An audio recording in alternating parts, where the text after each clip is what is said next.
definition alone, they're inferior films. Films. Sequels suck. Sequels suck. Sequels suck. Welcome back, movie fans. This is Sequels Suck, the podcast that talks all about things sequels, prequels, remakes, everything but the original. My name is Angus Brown. I'm here with Cable, and it's almost Christmas. It's almost Christmas, but before Christmas comes another very special date. But before we touch on that date, just very quickly, because it is nearly Christmas, if you do feel like, I don't know, maybe putting a little something under the tree, maybe give a little present. While you're here, why not just go give a little like and subscribe? Just pop that right in there. You know, just maybe, and if you really want to put some candy in Santa's cane, maybe, you know, you do a little write a review as well, if you want. I don't know. You know, spread joy throughout the year. That's a little message for you. But that's coming in a couple of weeks. Before that, we realised, Cable realised, that a very important date was coming up. Yeah. Friday the 13th, baby. And we have never been organised enough to do a Friday the 13th pod on Friday the 13th. I'm very excited about this. So we are starting at the start for us, because originals don't exist in our universe. We are doing Friday the 13th part 2. Cable, man, I'm excited. I'm excited about this podcast. Yeah, me too. I think it's well and truly overdue, and I think sadly Sean couldn't be with us tonight because I know Sean's a very big Jason Voorhees fan. Oh my goodness! Friday the 13th. I mean, yeah, that's a Sean Crawford. Yeah, he's a massive fan. I don't know if he's more Halloween or not. I always forget, but I think this is definitely his wheelhouse as well. But I know he's got a pretty massive Camp Crystal Lake tattoo, so I think maybe this is his thing. Yes. But I wonder, in a fight, if he had to pick one camp, would he go Camp Crystal or would he go Haddonfield? I don't know. Oh, man. You know what? Every year, I think almost I go through this battle in my brain. Like, which series do I love more? For the past couple of years, it's been pretty solidly Halloween. And maybe that's because we've been doing a lot of Halloween episodes and I've spent a lot more time in Haddonfield. But going back to Crystal Lake last night and revisiting Friday the 13th part 2, I genuinely felt like warm and fuzzy watching this movie. It felt right. I felt home.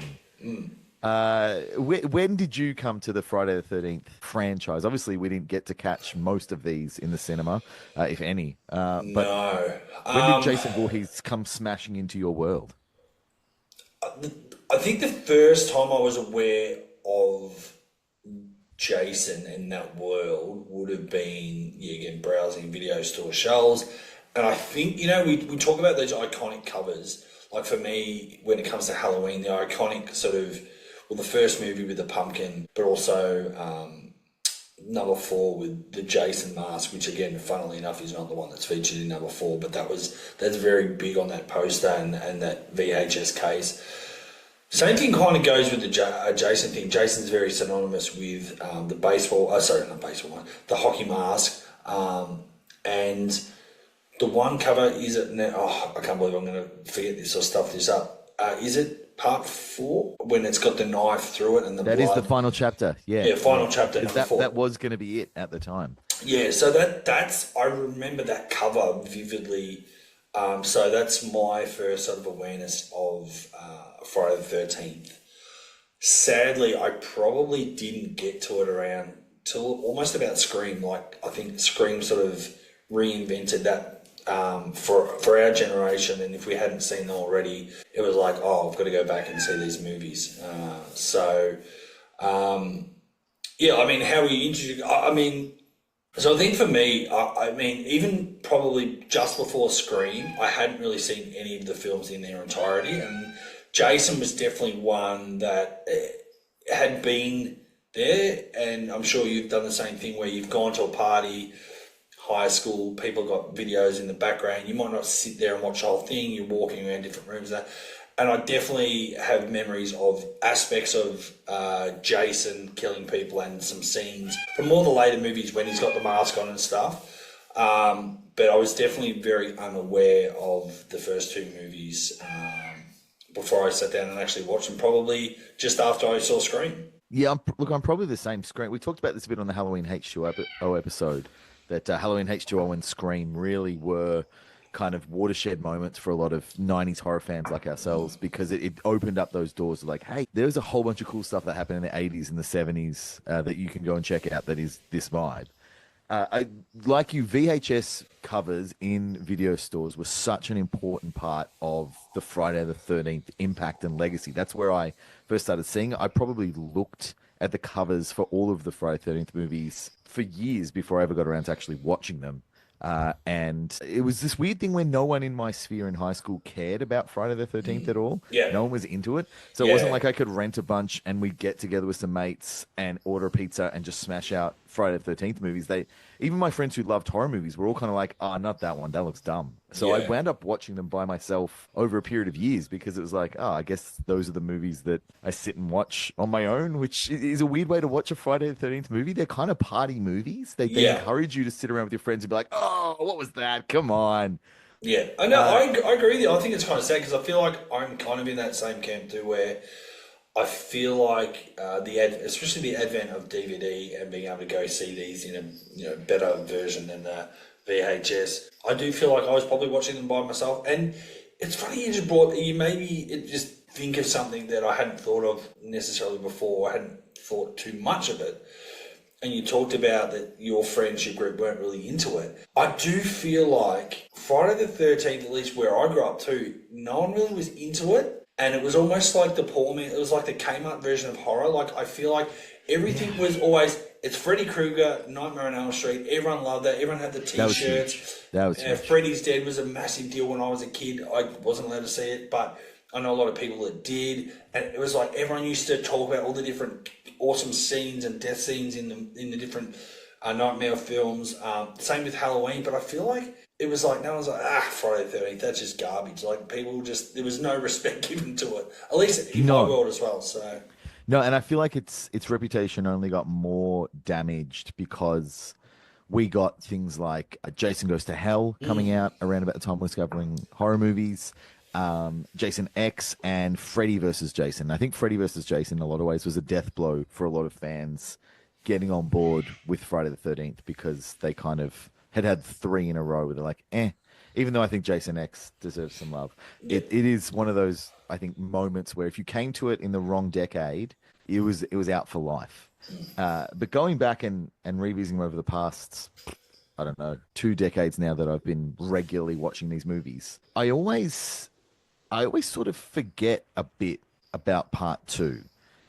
And watching it last night, a thought dawned on me, and I was like, oh my goodness, this might be one of, and it sounds so stupid, but this might be one of the most important sequels in franchise history, in horror history. I don't know about in the grand scheme of cinema, but possibly in the grand scheme of cinema, for really changing a lot of what horror fans could expect and hope for in a horror movie.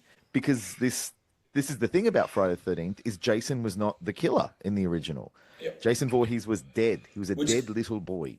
Which is, again, a really fun callback to Scream, and that would be where Drew Barrymore's character, Casey Becker, mucks up when she's like, everyone knows the killer's Jason. It's like, oh no, well actually it was Mrs. Voorhees in the first. Jason came in the sequel. So, it's... I agree with you. I think it's an important film, and it's not just... Well, we could argue that it's still a bit of a retread of the first one, but it's a different killer. They've moved the story forward. We'll get into that more a bit later, but I agree with you. I think it's a really important sequel as well, and it shouldn't be talked down. And it had an interesting sort of history to it because Friday the 13th famously is a Halloween. I guess, I don't know the right... Rip-off feels a bit mean and spirited. Knockoff feels a bit cheap. It's kind of an imitation with love of Halloween. Sean S. Cunningham was like, oh, I see, we can make a movie like this and make a bunch of money. And he didn't quite put the flair into it, I guess, that John Carpenter did. So immediately Friday the 13th was seen as slightly lesser, I think, than Halloween in terms of prestige. But it was beloved. And it was so beloved and made so much money that the producers obviously were like, more please. And no one from the original... want anything to do with it. Tom Savini did the special effects on the first one. He didn't want to come back because the initial pitch was always, all right, in the second one, the killer is going to be Jason, the little boy. He's going to wreak revenge. And Sean S. Cunningham, the writer-director, the original sort of production team, everyone went, this sounds so stupid, which in hindsight is hilarious, but Yeah. they all like, no. And then the director of the sequel, who had worked on the first one, said, hey, can I Steve take a Miner. crack at it? Steve Miner said, can I take a crack at it? And Sean S. Cunningham gave his blessing, and the rest is history. But it's a movie that the people who built the original one were a one and done. They were like, this is just a whodunit murder mystery. It turns out it's a little old lady who at the time was kind of well known from TV. Betsy Palmer was relatively sort of recognizable. So it was a big surprise and a twist. And what they accidentally did was start this horror icon, but it sits in this weird place in the franchise history now, because the first one is Mrs. Voorhees. The third one is where he finally picks up the hockey mask. Yeah. And that's at the end of the film too. And that's at pretty the end much. of the film, yeah. The second one, Jason, is like an inbred backwoods hillbilly type character with a facial deformity. He's wearing overalls and a check shirt, and he's stomping around in the forest, and he lives in a little shack in the woods, and he's not meant to be supernatural somehow. That's a weird little thing that they retconned a bit there. He's not really supernatural. He's not superhuman in strength. He's just this angry dude with a literal bag on his head. Like when you finally reveal Jason, he looks like a country farmer with a sack on his head and a little eye hole cut out, and that's it. They actually ripped off his design in this one from another slasher film called The Town That Dreaded Sundown. Yeah. And it is, if you put them side by Which side, that's a very good film. brilliant film with a very weird but still kind of good sequel that also is called The Town That Dreaded Sundown, but it is a sequel. It's a strange one that we should get to on the show one day. But if you put them side by side, it's the same design. So they, again, going into this one, there wasn't any real thought or impact or effort put into creating like an icon. I know we always hear about Michael Myers. It was kind of an accident. They couldn't find a mask. They grabbed a Captain Kirk mask. They painted it white. Yes, it was accident, but also I think they were looking for something iconic and they stumbled upon it. And I think that's different to, I don't know, man, put a bag on his head. Yeah. Because Jason Voorhees is just not what we think of when we think of Jason Voorhees in number two. He's a totally different type of character. It's wild that this is the starting point for Well, him. he's wild. Yeah. He's a wild, wild mountain man. So, well, I mean, what are your thoughts? So, this movie was churned out the year after the first one. So, 1980, we got Friday the 13th, and then we got part two in 1981. So, what do you think about even the time jump of 5 years? I mean, I like it because it is. There's only really two directions you can go if you're going to have the dead little boy from the first movie come back. You have to have him not be dead and grow up, or you have to have a clear out of the gate supernatural reason that he's back, but he's not back as a little boy. He's back as an adult man. So the fact that they give us a time jump, it is sort of one of the smartest things about the movie. It allows for a lot of things story-wise. It allows for Camp Crystal Lake to be kind of completely collapsed and closed and sectioned off from the world, and people starting to forget a little bit because, you know, in the pre-internet era, a murder up in the woods in America, you know, you're not going to hear about that really outside of the local radius of the town after the initial news blitz. So it's conceivable that a lot of people would forget. It's also conceivable, and this is, I think, the really smart bit, that a bit of a legend would start to grow and a campfire tale would start to grow. Oh, how was that? I love that These scene. stories would start to grow about this wild kid who wasn't really dead, who saw his mum get killed, and then he went and killed someone because she's disappeared. And the campfire scene is beautiful. It's sort of a cliched scene these days, but we don't get it anymore. You don't get to see people out in the woods telling ghost stories and then having a scare at the end and then there being a real killer in the woods, because this movie did it so well that it's now cliche. And if you put it into any horror film, people go, oh, you're doing Friday the 13th, and you have to kind of be meta or satirical. You can't just earnestly do a camp scene, which is really disappointing because it's so fun. It's so fun being in the woods with these campers and knowing that, like, well, I was about to say, knowing that they're all fucked, but really half of them are, and half of them are absolutely fine and never have any idea that anything's gone wrong in the entirety of this movie, which is also great. So I love it. I love going back to the woods and sort of seeing the legend of Jason establish itself a bit. I do think that they, and we can fully get into this later, but I realized last night, this movie really is, it should be the third movie, or it should be the end of the second movie, the actual movie that we get, because there is a whole movie between 1 and 2 that we don't get. And I think it would be fascinating. I think if they were making Friday the 13th Part 2 these days, we would get that movie. Yeah. Because it really is, not a lot happens in this movie, Cable. Not a lot goes on in Friday the 13th Part 2. Even though it's fun, it starts very slowly, which I love. And we get a 12-minute recap pretty much of how the first one ends. So done quite well. I like that the recap is done through like a dream sequence. Yes. Where it's not just like a straight flashback or anything. It's like a PTSD. Yeah, and it tells us so much about the character of Alice. In fact, Alice is probably the best written character in this movie, and she doesn't make it past the opening credits. But I fully understand everything about her. She's sort of too well written for this movie, if that makes sense. Like, they don't do PTSD in slasher films. No. They don't do people struggling to come to terms with the fact that, especially not in the early 80s. I love the way they open this film. I love it. So gentle, it's slow, they ease you in. And then once Alice is dispatched with, it's such a long time before anything actually happens in the movie. This second one reminds me more of Halloween than the first one. Yeah. This one is a lot more about, let's just watch these kids hang out. Bit of a slow burn, you know, party, drink, have sex, do whatever they're going to do. And then when we get into it, then we're going to start offing them. Yeah. They don't really do the character development that Halloween does, but it has that feeling of we're just going to hang out together for a really long time and no one is going to die. Yeah. And then at the last minute, it's a kill spree, baby, which is really, really fun. Again, really different to the other Friday the 13th movies. Really kind of... I felt almost like I was watching a bit of an art house movie when I watched it last night, because it's so different. Like, I think it's really well shot. Do you like the way it looks? Wow, I'm glad you said that. So how did you watch it? What was the version you saw? I've got a Blu-ray of it. I have a box set. It's not the big fancy box set. I can't remember which one I've got.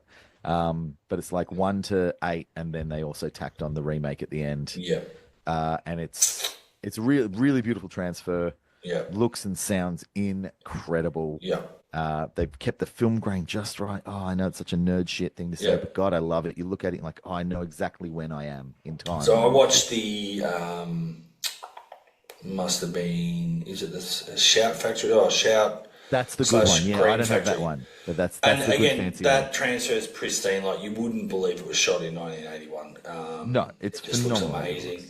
Like I said, the sound's great. But that was the one thing I really noticed watching it this time. Like, I think with these movies, because we don't rate them so highly in general, I'm talking about movie fans, Hollywood critics, whatever, they're not highly rated films. I think it's a 6.1 on IMDb. I think because they're sort of cheap slasher films, we just assume they're not of a high quality. And the thing that I did notice when I watched it this time, that I don't think I'd really noticed before, like you said, it was well shot. And I think they came up with really good camera angles.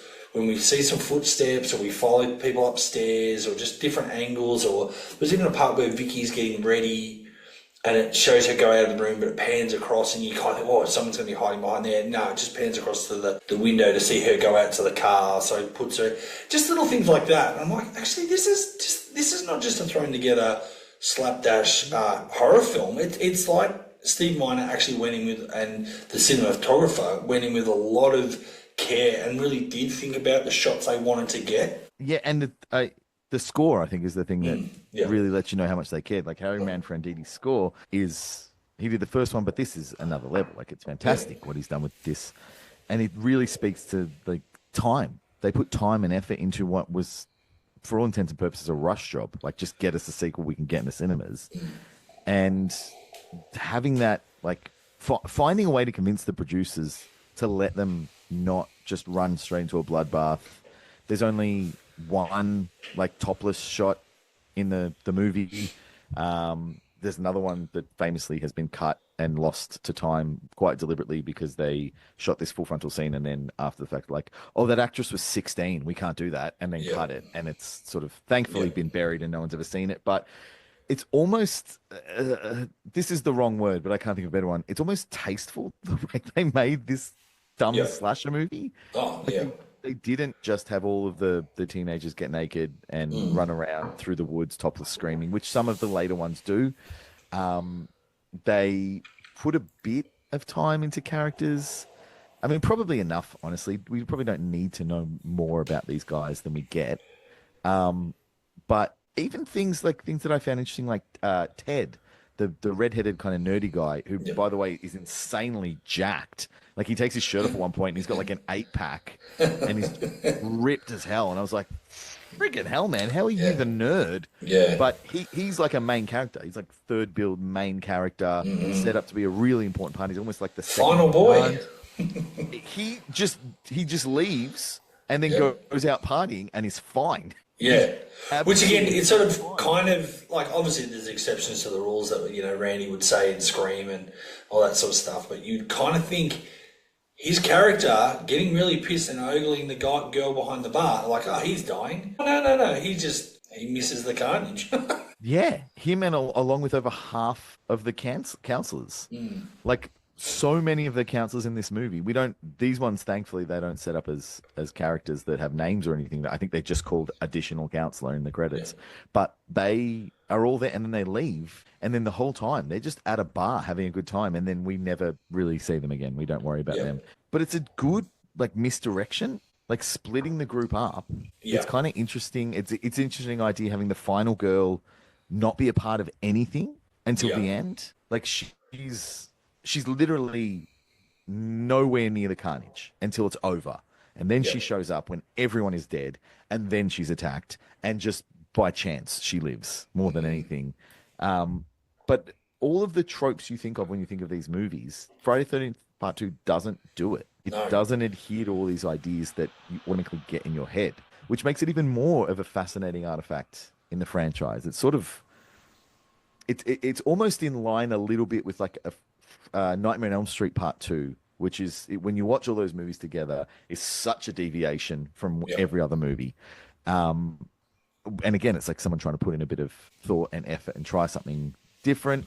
And it speaks a lot to, I don't know, talent, care, just a good eye for this kind of movie. They sort of set the tone really right, and then it lasts throughout. Like 3, 4, 5, I think, really carry the idea of what Steve Miner set up. 6 a little bit, but 6 is when we get zombie Jason and things turn into the latter half of what it is. But it does a great job of setting up this series to continue and be fascinating. Like really, absolutely. really fascinating. Steve Miner, who we've talked about briefly on this show before, because he's a little bit of a horror aficionado. He's done films like House, he's done Warlock, and he's done Lake Placid, I think he did, and most famously for us at least, he's done Halloween H2O. So he's someone who knows how to come in and really take us into a world, and again, Halloween H2O we spoke about recently, is a film that takes its time. And again, a whole bunch of the characters who are set up to be the victims at one point just get on a bus and leave. He really likes being like, here's everyone. Psych, we're not going to kill any of those kids. But it's funny too, like you say, like it's almost that Scream mentality as well, where Scream had the problem of having a party at Stu's house, but like, how do we get rid of half these characters that we're not going to use? Oh, well, Himbry's dead now. We can have a phone call where that's what they want to go. So that gets rid of. And it sort of does have that feeling too, where it's like, well, we don't have time to do all these setups. And look, I do think it comes down, like you said, like they put all the care in the world in certain aspects of this film, but they were probably also smart the way it was written, that they could make it a little bit cheaper and go, well, we don't have to have all these setups for all these deaths and prosthetics and blood and all that. We can minimise that by, like you said, getting rid of half the cast to the pub or to the bar, and then just bring the important ones back. And just, And it makes more sense. I feel like it does kind of make more sense, gives Jason more room to move if there's more people gone. Yeah. And it creates a bit more tension too. Like if there's less people around, it's kind of scarier. I think my count could be off, correct me in the comments, but I think there's 7 deaths in this movie, I think.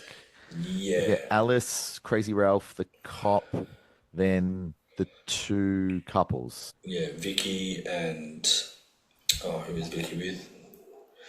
All their What? names are. In fact, it's a funny thing about the the Friday 13th movies. I keep doing that. They keep reusing character names on purpose. So like throughout the series, there's multiple Neds, multiple Teds, multiple Chris's, multiple Sallys. Like they deliberately keep reusing names. I don't know why, but it's kind of fun.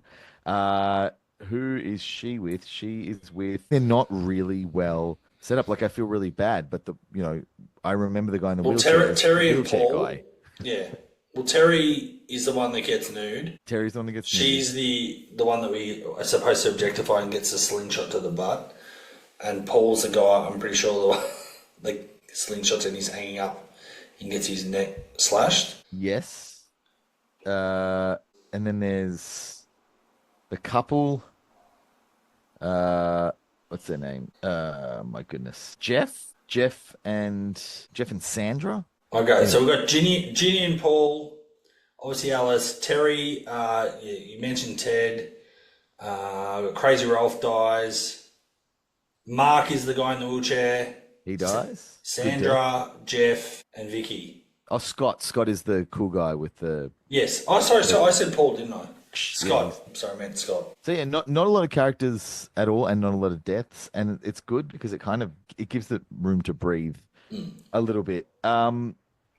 When I was reading into this, I noticed something like quite staggering because at the start of this film, Alice returns. The final girl from the first one, she's back. We're following her journey, and I was looking into her sort of filmography because she has a face. I'm like, I recognize your face from stuff other than this. I thought, but it turns out I don't because after Friday the 13th Part 2, she doesn't make another feature film until 2010.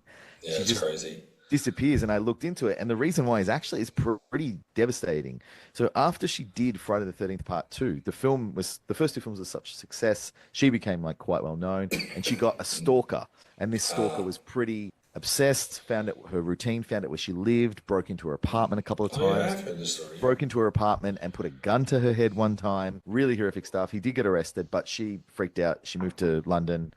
She studied acting in London, but when she was done, she was like, I don't want to be in front of people. So if you look at her credits, she actually went up doing voiceover work for a long time, but not even like animated stuff or character stuff. She did loop voices or loop ADR, which means a lot of the time what she was doing was like crowd noises. So like if you see like Captain America chasing a bad guy through a crowd, and as he pushes past someone, you hear someone go, "Hey, look out! Oh, well, no, stop him!" Like that's ADR. That's when people are just saying lines. She did that a bit. One of her weirdest credits, she has one stunt credit. She was a stunt performer in one feature film. Can you guess the one feature film that she played? I'll give you a hint if you want. It's an incredibly significant film to you. Oh, wow. So you were saying, was this 2010 and beyond? No. So this is in the No Man's Land where she wasn't appearing on screen, but in the 80s. So back to the Future. No, close. Ghostbusters. Okay. Ghostbusters. She has a credit. She has a stunt credit one time, and she was in Ghostbusters. She's also done voice work for like a lot of like the Pelican Brief. She did it for, I think, What Lies Beneath. Just like a bunch of movies that we've all heard of. Her voice is everywhere. And then she got back into acting in 2010 and is in a lot of low budget horror movies. But I'm glad that she's back.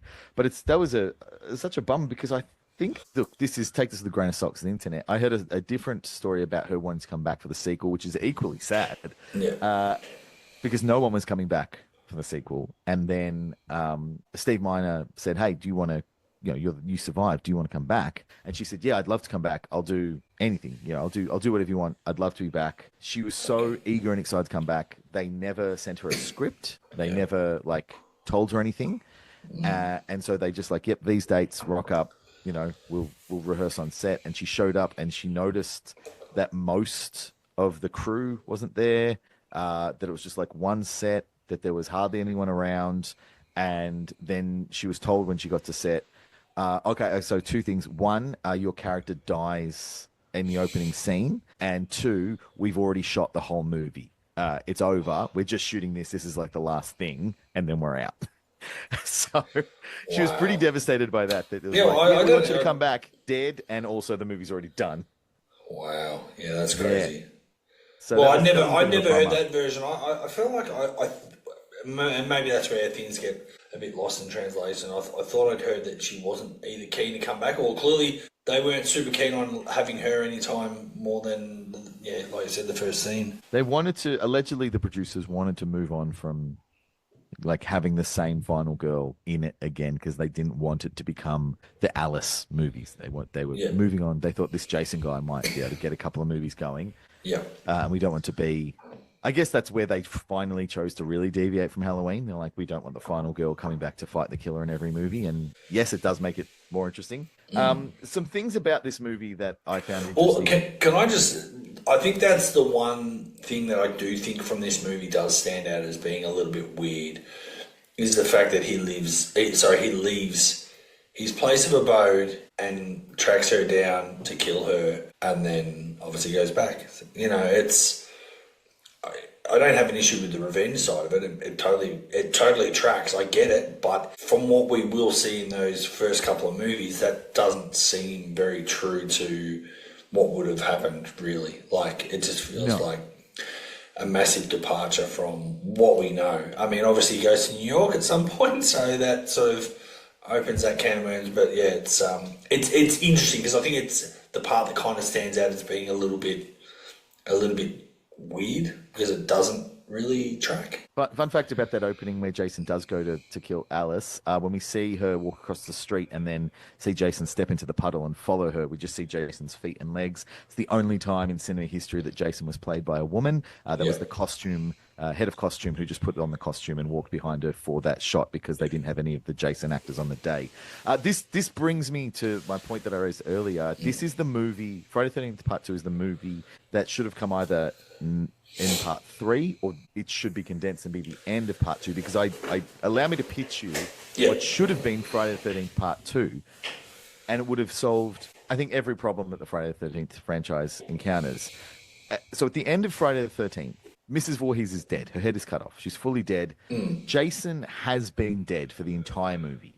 And then at the last minute, we get that great scene where, like, kind of zombie kid Jason, I guess, I don't know what else to call him, emerges from the lake and drags Alice down. And then Alice wakes up and it was all a dream. Yeah. Or was it? And then we find out in the second one it wasn't. Here's my pitch for what I think Part 2 should have been. It was kind of a dream. It was more a premonition that she had that was placed in her head because when Mrs. Voorhees gets her head cut off, Mrs. Voorhees is going to hell. She's a psychopathic serial killer who has murdered a bunch of innocent children. She's going to hell. But in the Friday the 13th universe, here's what I think happens. She goes to hell and she makes a deal with the devil. And the deal she makes with the devil is that she will get the devil blood sacrifices. She'll get innocent blood for the devil if she allows... If the devil allows her to get revenge. And the way that she wants her revenge is she doesn't want to do it. She wants the devil to resurrect her son because that's all she ever wanted was her beautiful baby boy to live. So the devil agrees to resurrect Jason as like an agent of death. And the deal is if he gives innocent blood to the devil, then Jason can get his revenge and kill Alice. So what the movie should be is we get Jason coming out of the lake. We get him resurrected. Yeah. He is still the little boy. Yeah.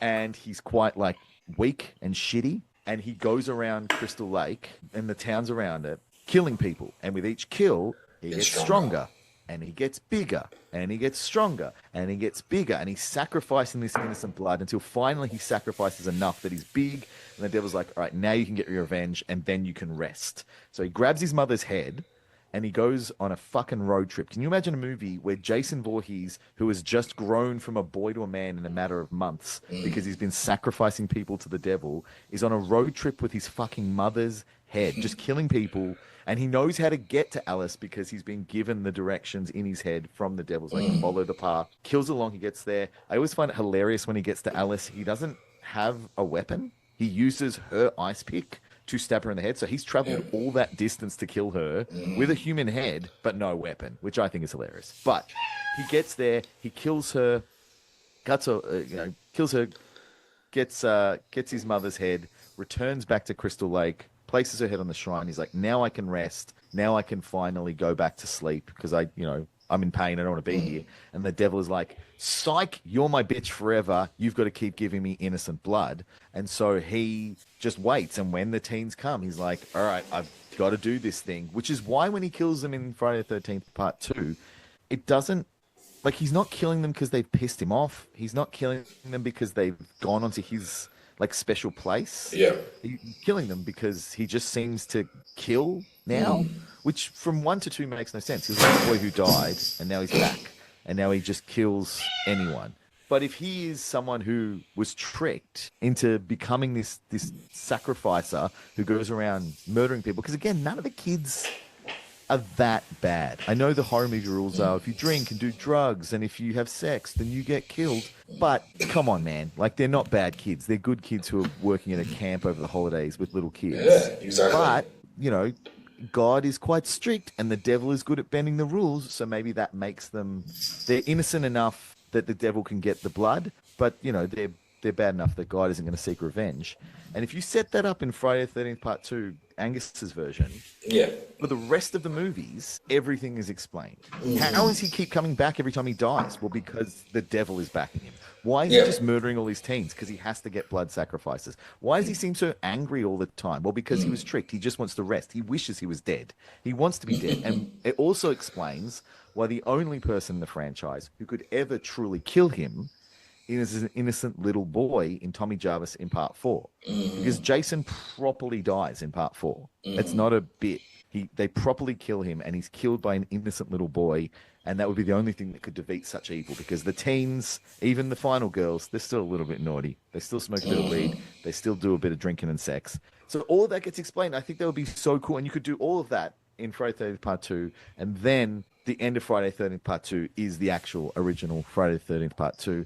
I also think if you're going to make another Friday the 13th movie, like they keep trying to do, the 13th Friday the 13th movie, and you want to do what all modern horror movies are doing, and like, yeah, it's tacked on to the originals, and we're going to keep going with it, which people are sick of now, by the way. Stop doing it. Come up with an original idea. I just gave you an original idea, Hollywood, and that's how you do it. The 13th Friday the 13th movie should be Friday the 13th 1.5, and it explains finally the true reason that Jason is the way that he is. I think I've solved all of the world's problems, Cable. I think world peace is around the corner. That actually is quite brilliant. It makes perfect sense, and it sets up so much and explains so much. And doesn't paint them in the corner, because I do think, like, unfortunately, that's where Jason probably, we're going back to what we said early on, like why maybe people don't love Jason as much compared to maybe Michael Myers or Freddy Krueger and some of these other characters, is that the continuity and or the motivations of Jason, you know, are not really always explained or inconsistent across the films. Admittedly, I would say that's the same issue that some of those other characters have too. When they try and quickly churn out a sequel, there's not a lot of thought put into the character. But yeah, no, that would be a great idea. That kind of track, that is brilliant. King Brown. Why are you not working in Hollywood? Why are you not script writing? I'm waiting for them to call me. I keep waiting for them to call me, and I don't know. Maybe there's a problem with that. That actually makes perfect sense, because then that gives. Yeah, I don't know. I like it. I do like it. I think it would be the smartest way to go with a new Friday the 13th movie. But it's funny you bring that up, because that's another franchise. Before we sort of deviate off part 2. Friday the 13th is the other franchise that sort of kind of has been sitting in limbo for quite a while now. I think the rights are a nightmare. Yeah, the rights are a nightmare. We did have a reboot, which was somewhat... I thought it was fun, but I don't know, it wasn't everyone's cup of tea. But I'll be kind and say I did not enjoy it. Okay. But the TV show, we were supposed to be getting Camp Crystal Lake, which I think may have done something like you were saying, like we're going to see Jason as a kid and have a bit more of a through line. And well, the thing that confused me is it was meant to be the summer that Jason and his mum were at Crystal Lake, so before he died. Yeah. And so is she just always a serial killer? Is that what's happening? I don't know. Or maybe Jason is a psycho before he dies and somebody kills him to stop him from murdering. But then the crazy thing is that's kind of disappeared as well. So I don't know. Last report, it's kind of pardon the pun, dead in the water. And I don't know why, and I don't think it's a rights issue because they had the green light to go. and I'm not sure what the rights get very messy. I'm not sure if I think Sean S. Cunningham and the studio, like maybe Paramount, are having fights over the rights, but then the writer also is in the mix, and I think Sean S. Cunningham is trying to claim that they have ownership over the rights, but the writer's like, I never gave you like in perpetuity rights over the characters, and because Jason technically is in the first movie, Yeah. then technically this guy kind of created and by proxy, I guess, owns Jason. And I think the lawsuit's kind of been like, Your Honor, like, look at Jason in the Lake in part 1, look at Jason the Hockey Mask in like part 8. Are we really saying this is the same guy? And they never got past it. But yeah, I can't find anything about the Crystal Lake series being still happening, which is kind of a bummer because I was at least curious. Because I think, wasn't Kipper Williamson attached to that as well? Quite possibly. And I know that Adrian King was going to be doing something in it, which was really nice. Looking like a really great homecoming for her, which didn't happen. There is a moment in this movie that I want to touch on before I forget that I never, ever picked up at all. And I want to see if you picked it up every time and I'm just an idiot. But there is an incredible period joke in this that I missed every time I watched it. And it's done in 3 parts. So they have the scene where Paul is getting the counselors together and talking about bear safety and don't change often, don't wear perfume, and then at the end he's kind of like, and also ladies, keep clean if you're on your period, and then he kind of gets really awkward. Then a couple of scenes later, Paul and Ginny are making out and obviously getting ready to have sex, and she says, "There's something I should probably tell you," and he goes, "Shh," and they keep making out, and they never explain what that is. Cut to the next day, they've had sex. He's gone, and he's written on the mirror in lipstick, "Beware of bears." So when you put all those together, what that means is that Ginny was on her period and trying to tell him, "Hey, I'm on my period, beware of sex." And he's like, "Shh, don't worry about it." And then he's had sex and realized she's on her period. And I'm like, "Oh, beware of the bears." Yeah. Such a silly, ridiculous thing. Did you ever pick that up before? Did you notice that every time? It wouldn't have been the first time through, but I would have picked it up at some point. I've never connected those dots before. But when I did, I was like, this movie is delightful. Yes. Again, just another example of taking your time to do something so silly. Set 3 separate scenes to set up that bit, and it is great. It's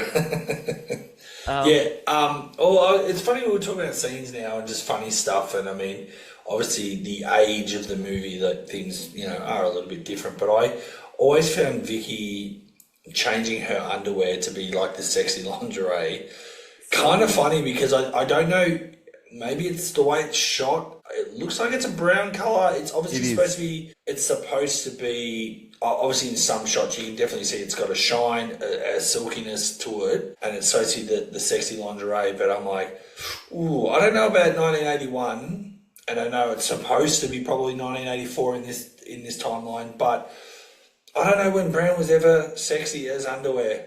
Oh, I'm sorry.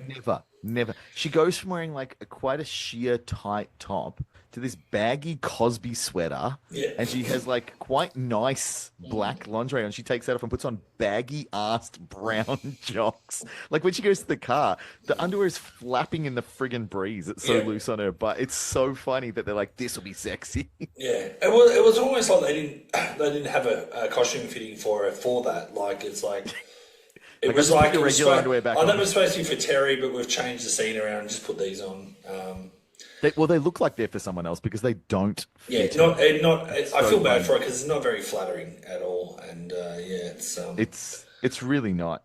Another great scene in this movie that again speaks to the difference of this from the others and also the care is when in the bar and Ginny has this prolonged scene where she's talking about what Jason's psyche must be. Yeah. And it's the only time in the series anyone bothers to actually think about Jason Voorhees, the person, and talk about, like, they're assuming, and she says, let's assume he did live, he is alive. That means the only thing he's ever known is watching his mother kill a bunch of people and then get her head cut off.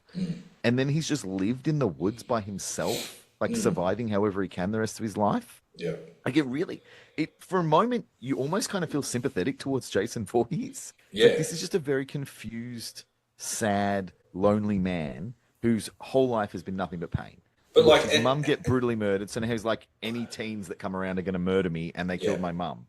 But I mean, I'll be paraphrasing, but she says something along the lines of, it's like a little boy's trapped in a man's body kind of thing. Like, Yes.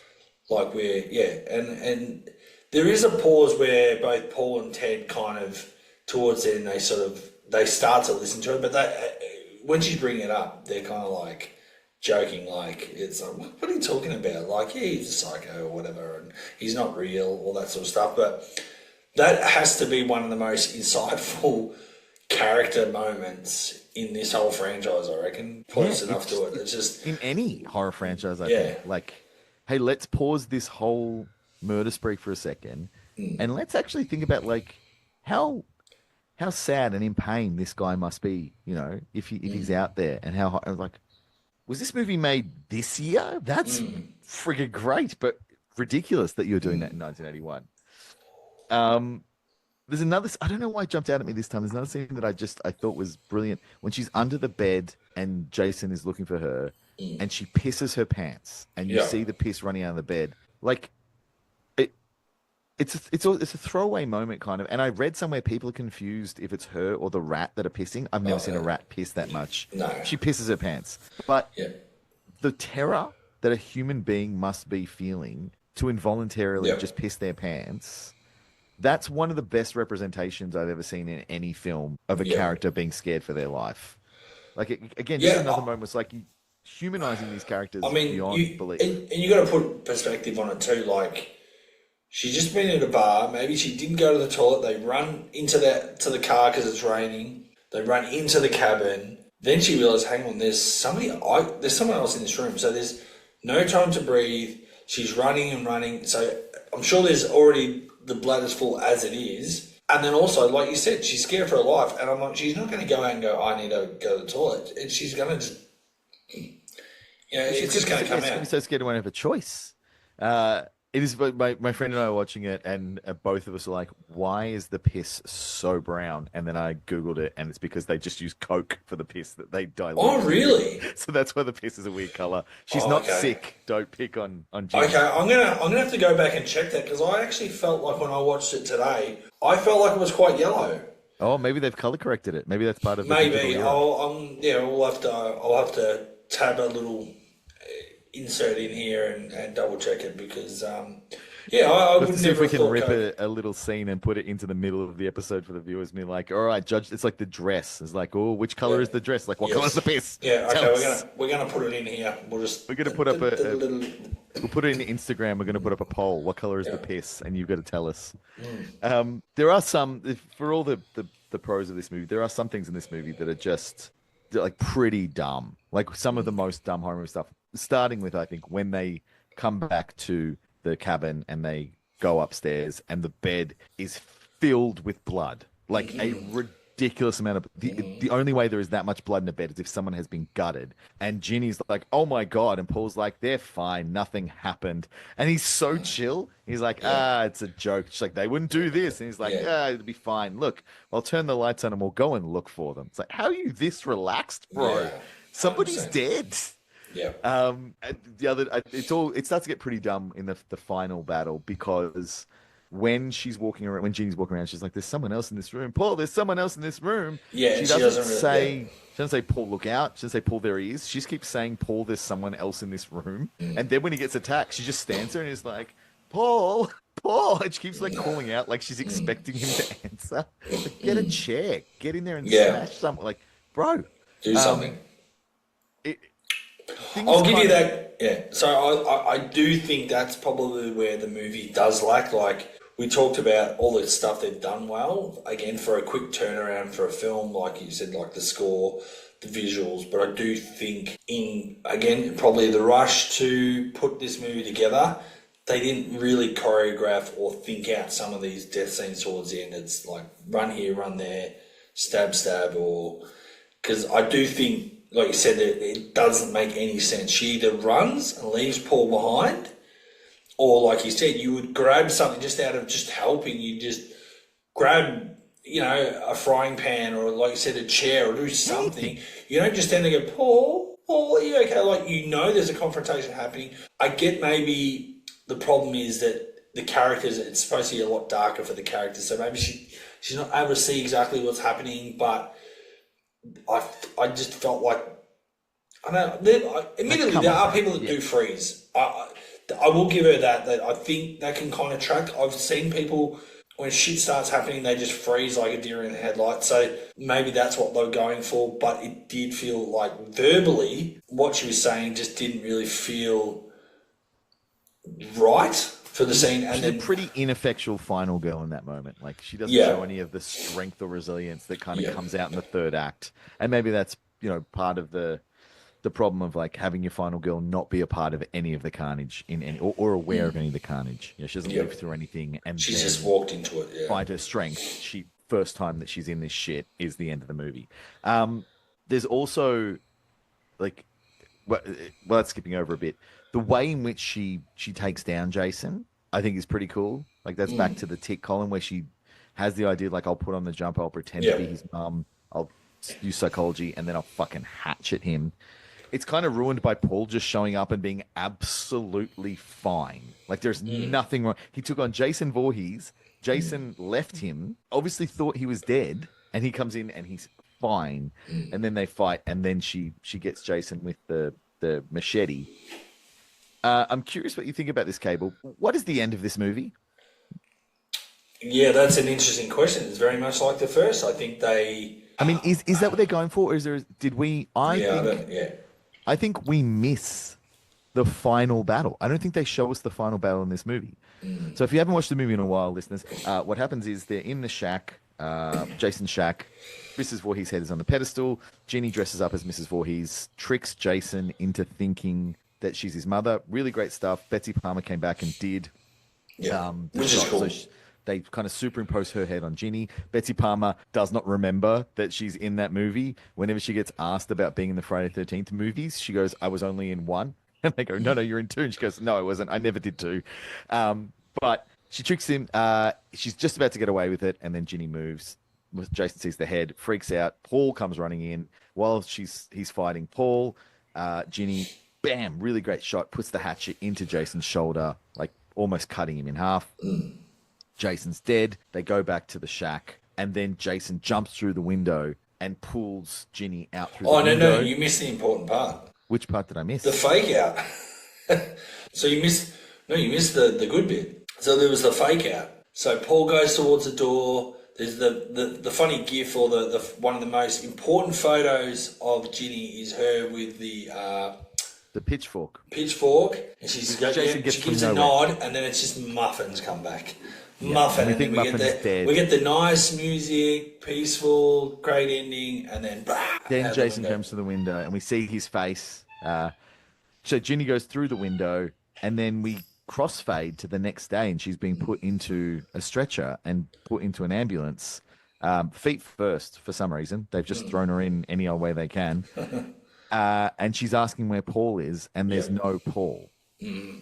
And then we cut to this really long, slow shot zooming in on Mrs. Voorhees' decapitated head. And it looks like it's going to open its eyes. The reason it looks like it's going to open its eyes is because originally it did. Originally, the head opens its eyes and smiled, and everyone's like, that's a bit much. Sorry. But they kept that shot in. But it's left this idea that, like, what the hell is actually going on in this movie? Does she imagine getting attacked and then wakes up and she's in the stretcher? But if she imagined it, where the fuck is Paul? Like, why is he just not there at all? Yeah. Why does she seem so distressed? Well, the first thing about the Voorhees, Mrs. Voorhees' head, that's a Mandela effect and a half, because I could have sworn when I was younger and the first time I saw the movie, she opened the eyes. Same. I swore she did.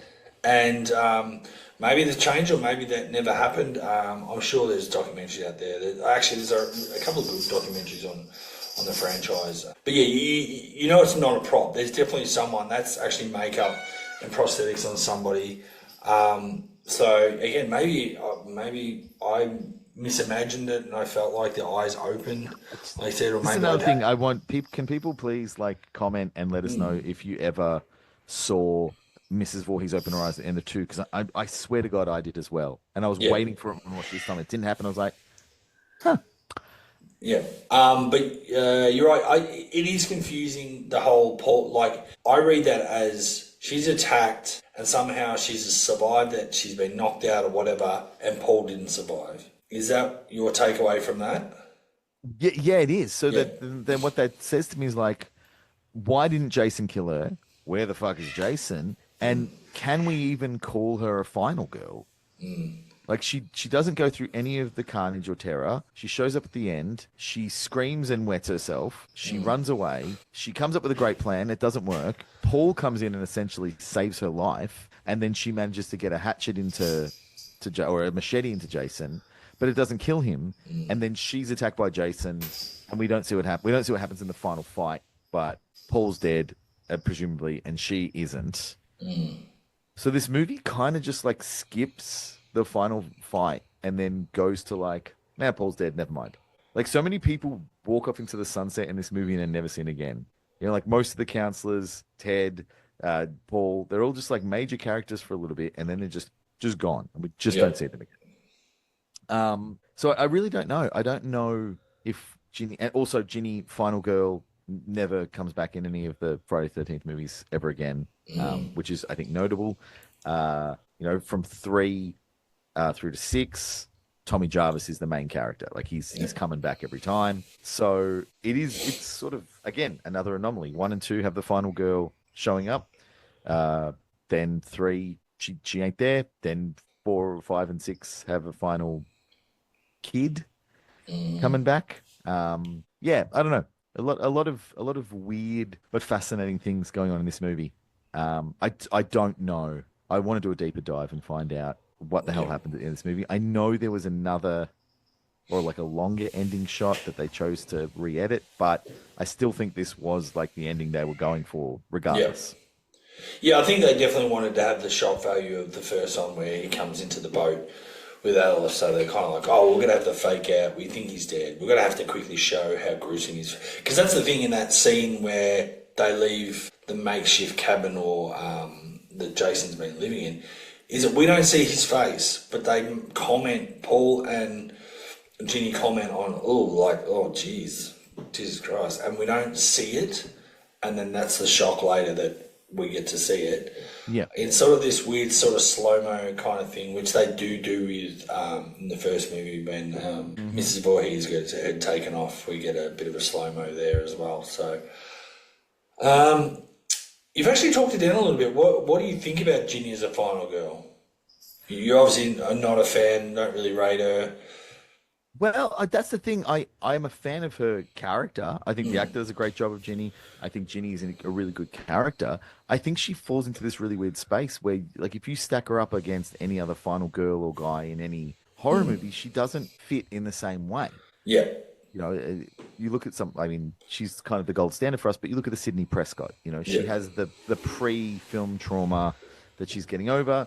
Then she gets attacked multiple times throughout the movie. Her best friend dies. Her kids around her are being killed. She's being called and terrorized. The whole movie is her suffering and striving to survive and making it. And at the end, it's her being like, fuck this. I'm getting a gun and shooting my boyfriend in the head. And that's like, fuck yeah, Sydney. Like, you did it. And you look at Laurie Strode. Like, Laurie Strode, in the first movie, she does... I mean, again, it's something that doesn't get talked about a lot. Laurie Strode is the final girl, but she gets her ass saved. Like, she doesn't defeat Jason. She doesn't defeat Michael at all. She stabs him in the neck with a sewing needle. She stabs him in the eye with a coat hanger, and then she's about to get fucked up, except Loomis has a hand cannon and blows Michael out the fucking window. I'm not saying that Laurie Strode isn't an amazing final girl. I'm saying that history has kind of rewritten her story a little bit. Yeah. And Ginny is kind of in that the separate category where it's like nothing bad has ever happened to her. Her life is amazing. She's going to university. She's got her own cool little convertible car. She's dating this guy who I swear to God is way too old for her. He just looks like her dad. But, she's out drinking. She's smart. She's beautiful. She's going to college. She's got a great summer job. She's partying with her friends. Nothing bad happens to her. And then there's like a 10-minute window where she goes through trauma, and then she doesn't defeat the villain or she does, but we don't see it. I don't know. I'm not trying to talk her down. It's just No. it's really hard to like think of her in the same way as Alice. Like Yeah. Alice goes through the most horrific night you could imagine, Yeah. and then finds the courage to save the day. Laurie Strode, even though she gets some help, she does. She goes through this horrific night of pure terror, and then she fights back, Yeah. and she fights with everything she has in her to live. Ginny doesn't do that. Yeah. Ginny is never pushed to the edge and then forced to find that special something to live. She runs away and she hides, and then she gets some help, and then she happens to have a machete and she just kills a hillbilly.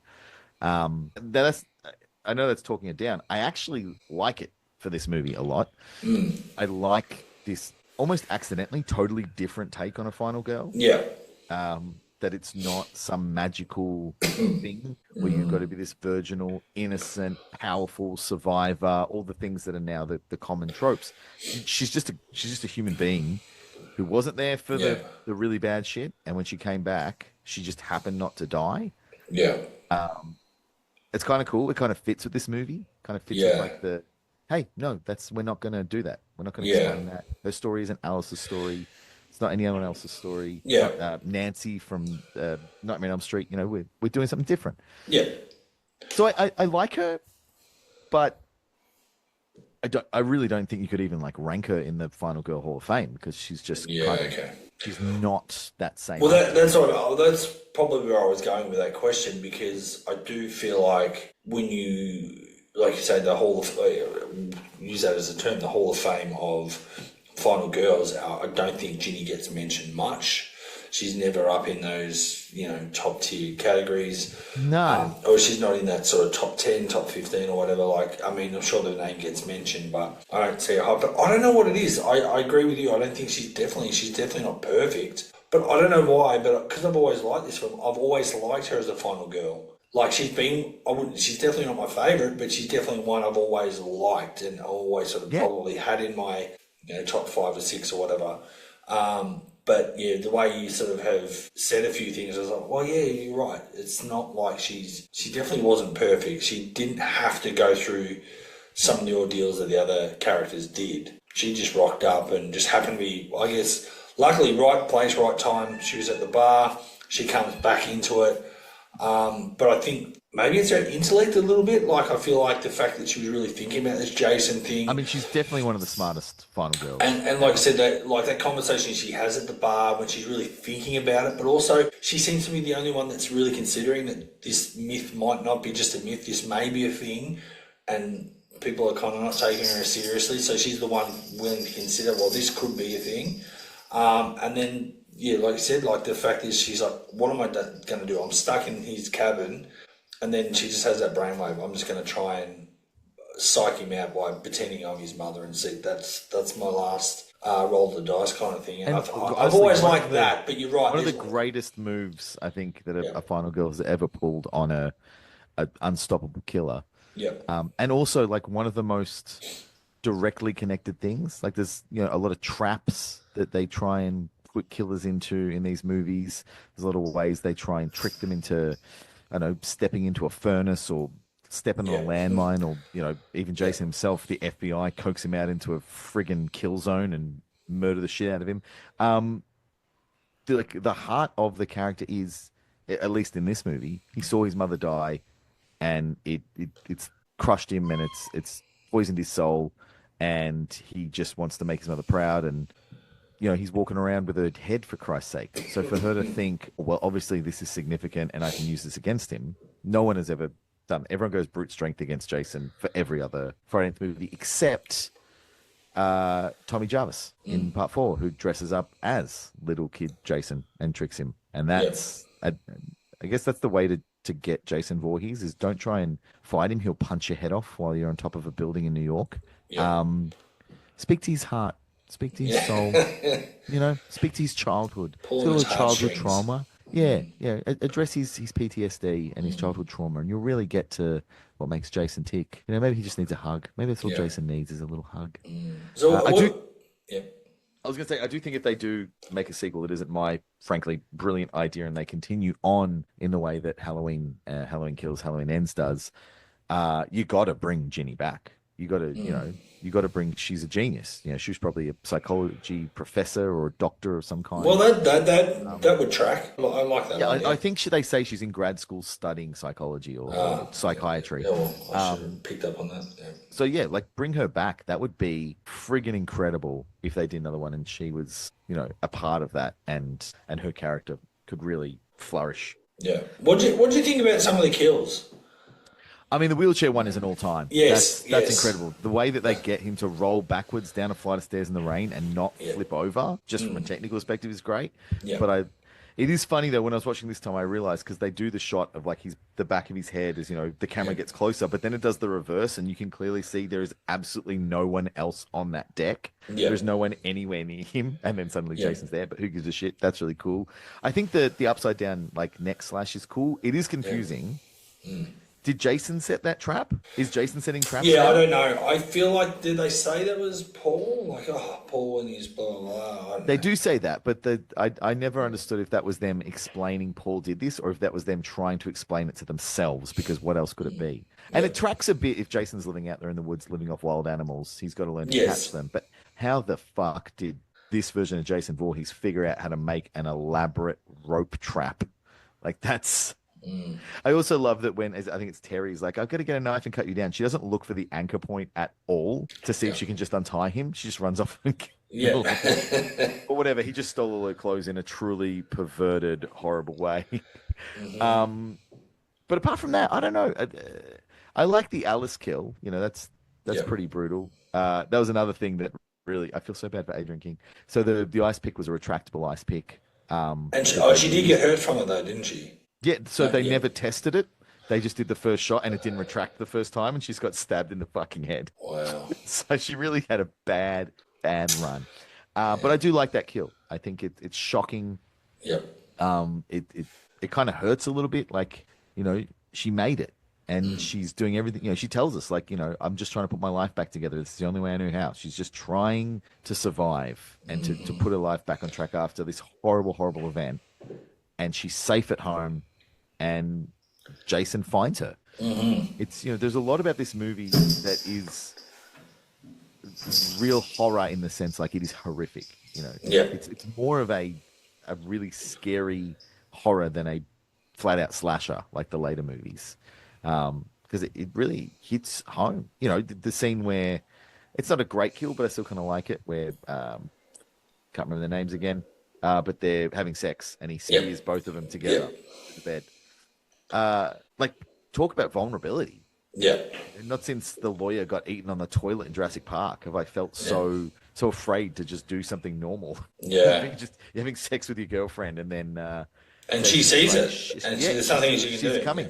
Sees it coming. She knows they're dead. Like, that's scary, man. Yeah. Like, I've watched a lot of horror, and I get desensitized to a lot of the kills because I think about, you know, the technicality of it, or was it cool, or did it look right, or, you know, is it fun? But the reality of it really hit me this time. I was like, that is fucked. Which is kind of almost like the reverse of the Kevin Bacon kill in the first one, where obviously there's the spear straight through the back, through both of them, whereas obviously the Kevin Bacon they've finished having sex, and it's kind of like that same, but just the reverse. Yeah.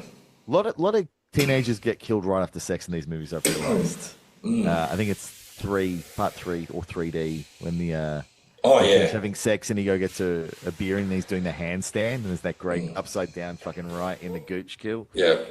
But yeah, it's always post-coital, so that's a sad way to go. But I can't think of many other great kills in this. I kind of don't mind Crazy Ralph's one either. That one, you know, that one is... Again, very random, but... Yeah, why bring Crazy Ralph back just to kill him off before he has a chance to do anything? Because in the next movie, they had to get another Crazy Ralph type. Yes. I can't remember what they call him, but there's like a Crazy Ralph who's not Ralph because Ralph's dead, but it's like Crazy Terry or something. It's just another guy.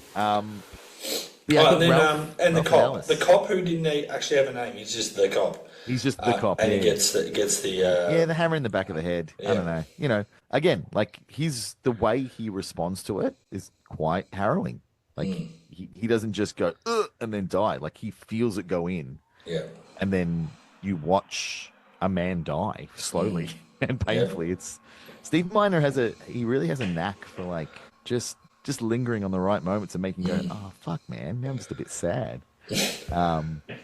But it's not in a way that stops me enjoying the film.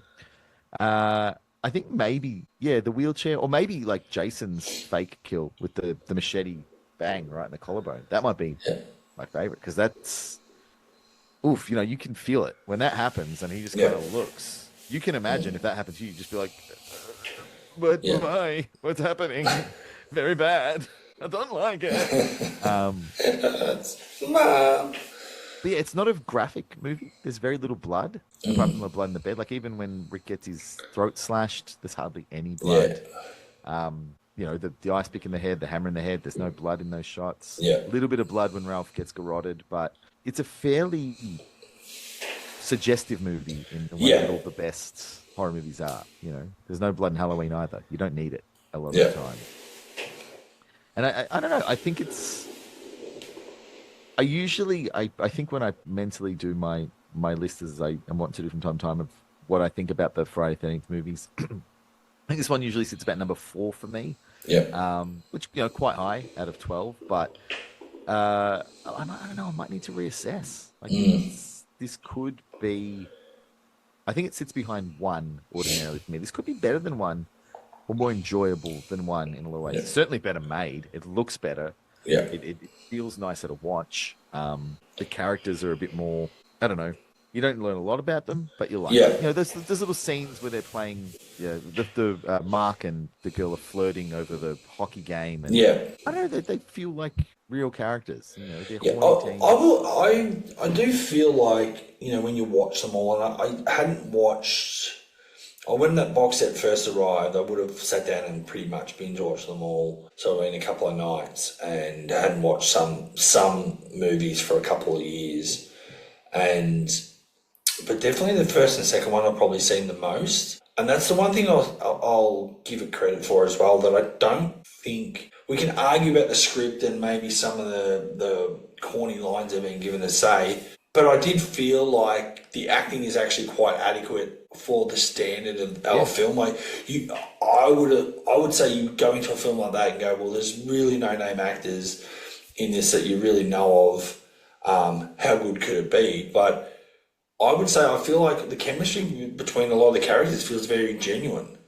Yeah, and actual friends. And there's some, like I said, there's maybe a little bit of corny dialogue here and there, but I did feel like you said, like they're just talking about the video game and she's flirting with him and trying to, I don't know, it just, for me, a lot of that felt very natural, very, it didn't feel fake or forced. It didn't feel badly acted. This, again, like the stuff with Scott and Terry, maybe a little bit corny where he gives her the wink when he's whatever, but overall, I don't think there's too much. I think it's pretty well acted. I think everyone went there, had a bit of fun, and did their jobs adequately. Even the decision, like the decision to have a character who's in a wheelchair, but it not be like a big deal. Like it's not. He's not the wheelchair guy, and there's a scene where him being in a wheelchair is a big deal. He just kind of is in a wheelchair, and they're like, some people in wheelchairs.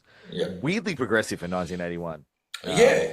Well, it's funny you say that because, I think there's this element of, again, when you and me get to Scream, and that's our generation, and you hear all the meta commentary on how bad, like, films were back then, and, the diversity wasn't really there, and there is no African-American characters in this one that I can recall. There's no one, is there? There is one African-American counsellor who is one of the unnamed counsellors who goes to the bar. But I don't think we can count that. That doesn't really count. No. So there's I wouldn't say there's much diversity, but like you said, it's I mean, the diversity of even having someone in a wheelchair, and he, by his own admission, he was a jock, he was motorbike riding, and he had a prang, and, he's paralysed at this point, but he's willing to fight, he's not going to give up, and, I think it's interesting, and like you said, even the first scene with Alice, the PTSD, I don't know if so many films are doing that so much. No, I think it's great. There's a lot of like really impressive stuff for what was a even more knocked together film than the first one. Like this was purely get us a movie out there so we can make some money off this title. And like you said, it's kind of amazing. Like you think about we always put Scream 2 on a bit of a pedestal, saying, God, geez, well, look what they did with a quick turnaround after the success of the first one. But, Wes came back, Kevin Williamson came back, Patrick Luzier was back as editor. You had a lot of, the key characters coming back. So you had a lot of going for you that way. And then, like you said, like this one had almost nothing going for it in that no one was really coming back. It was almost the second wave of, the second unit from the first one coming in. Yeah, it was the unwanted stepchild of the first movie where everyone was kind of like, oh, Jesus, I can't believe they're going to make Jason alive. These idiots are going to make a horrible mistake. And good on them for going for it and making something cool. And I wonder, I haven't dug into it, but I wonder what, like, Steve Miner and the creatives of Friday the 13th Part 2 think about what becomes of Jason after them, because they do something very specific, and then that is almost immediately like a shoot for something else. And by the time you get to 8 or even 9, which, my goodness, we are so far away from that lost little boy that they created. Yeah. The really wildest ride, I think, of a film character that I can think of. Michael Myers does not change, and that's one of the most beautiful things about Michael Myers. He is Michael Myers. He's pure evil. You can't improve or better pure evil. It just is. Yeah. Freddy Krueger is Freddy Krueger. He makes more jokes, but that's about it. Friggin' Jason Voorhees, from the first movie to the 12th movie, the transformation of that man is unrivaled in cinema history. No character changes so much. Can I ask you something then? We sort of, I think, as we've talked through this movie, we've sort of talked up the highlights of this film, and maybe they probably did better than we should expect, or than anyone would have expected.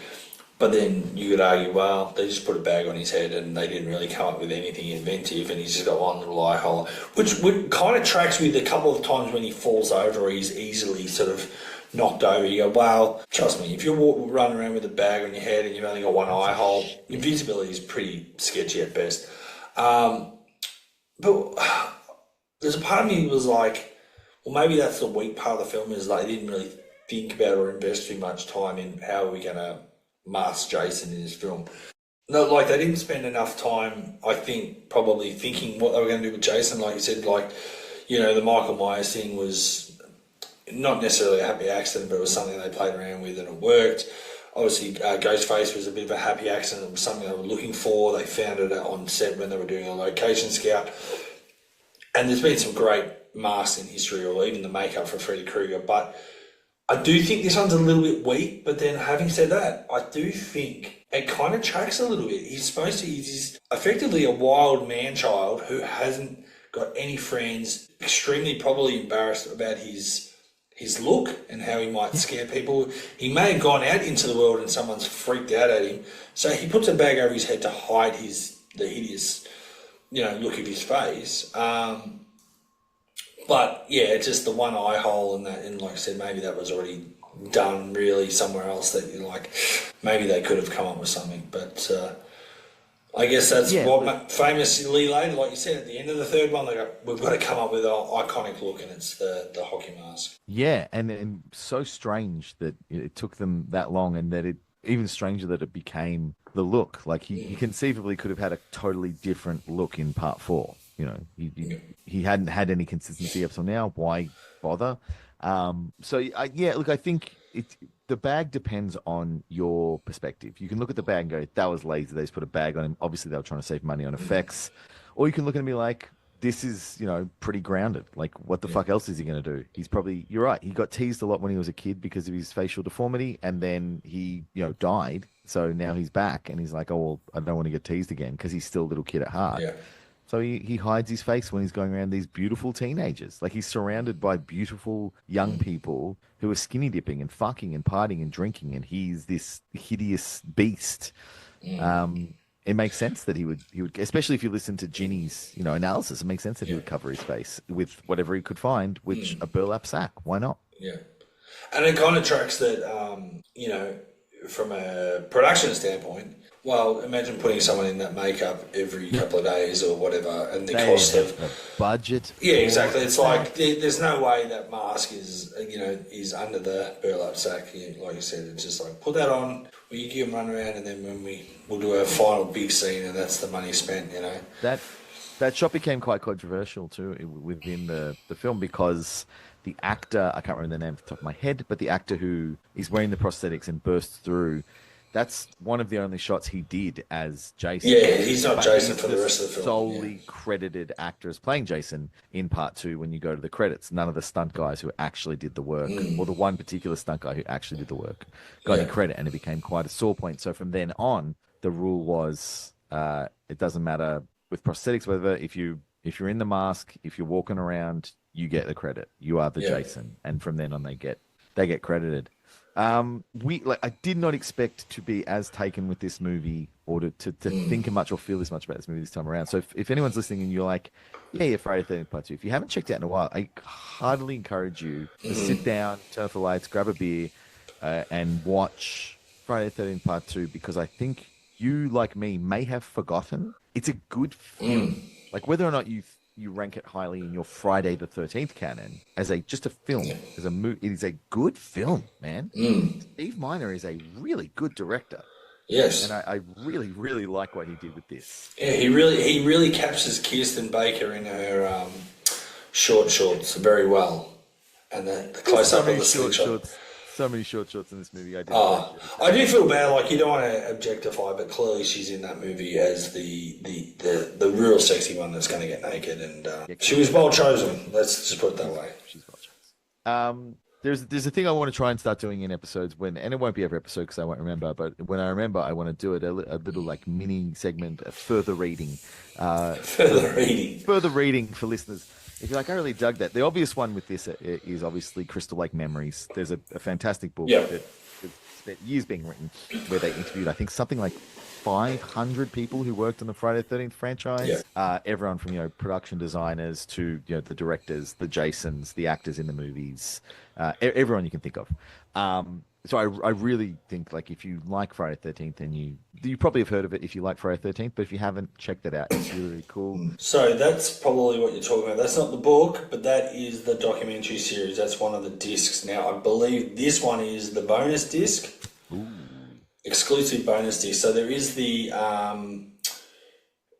Crystal Lake Memories documentary, which I think we just said was about 5 hours long. And like I said, they've got everyone, and Tom Savini is sort of the host, and so it's great that he's been involved in a lot of the films with all the especially all the gory stuff. But yeah, like you said, there's some good further reading out there these days. Yeah, right. I mean, my personal love of film scores, the score to this movie, Waxwork put out. I don't know if anyone can see it. But Waxwork. It's very blurred.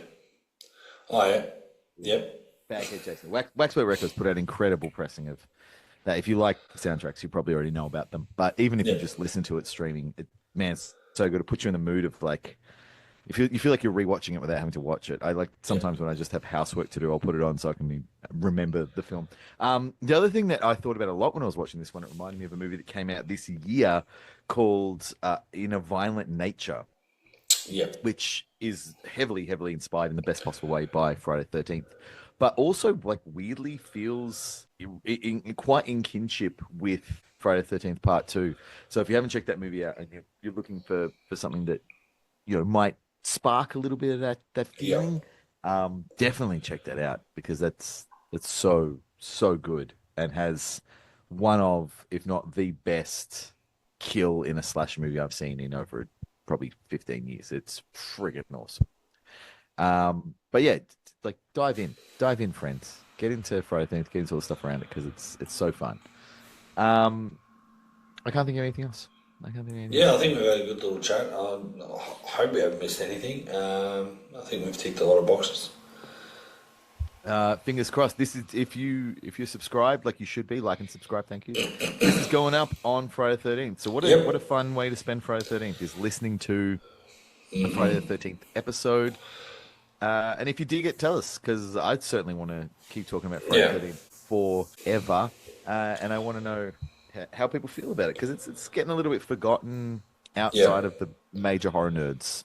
It's been a little while since they've made one. And I think that's the sad thing. Like, we can go back and be nostalgic about it, you and I, but if there's no new movies, it's not, and there's no new content. Mm-hmm. No matter how good or bad that is, like, it means people aren't going back and looking at these films. So they forgot about Jace. That's no good. Got to bring him back. Justice for Voorhees. Sorry, I think he's got me in the gut. Well, I guess on that note, no, I was gonna go. Okay. Merry Christmas, everyone. And don't forget to like and subscribe. Let us know what you think about this episode. Let us know what you think about Friday the 13th. We want to chat to you people and find out what people are thinking, and maybe even just, we're going to do probably all these films at some point, but what's one of them that you want to see us or hear us talk about next? Yeah, maybe we don't do the Friday the 13th in order. That'd be a weird ride. Yeah, we did Halloween in order, but maybe we don't. Maybe we let you decide. You tell us where to go next. Yeah, I'm kind of feeling like Jason X is one that I really want to do. I feel like that's got to. I feel like that's started to get a bit of a revival happening. So, and I feel like, did Astor or someone somewhere? I reckon someone played it recently. I'm sure it was at the cinema somewhere. It just someone just did like a deluxe reissue of the movie. And you can buy it on a Blu-ray or 4K or something. Well, maybe that's what I was saying. So it's part of that Scream Factory box set, but I think, maybe has Arrow Films gone back and they've done a more... Could be Arrow, they did great stuff. Yeah, it's always weird. Again, like with the rights, he's like, you've just brought out a box set, you think it's the most complete, comprehensive set, and then someone goes, we've got the rights to this one, and we've got this actor coming back, and this person to talk about it, and you go, what? Like, really? Anyway, I guess on that note, not all sequels suck. And if we don't see you before, have a good Christmas and a safe New Year. All right. Adios, amigos. Hey, sequels suck fans. By definition alone, they're inferior films. I almost remade a quick warning. Sequels suck. This episode is on Twitter. Spoilers. Over.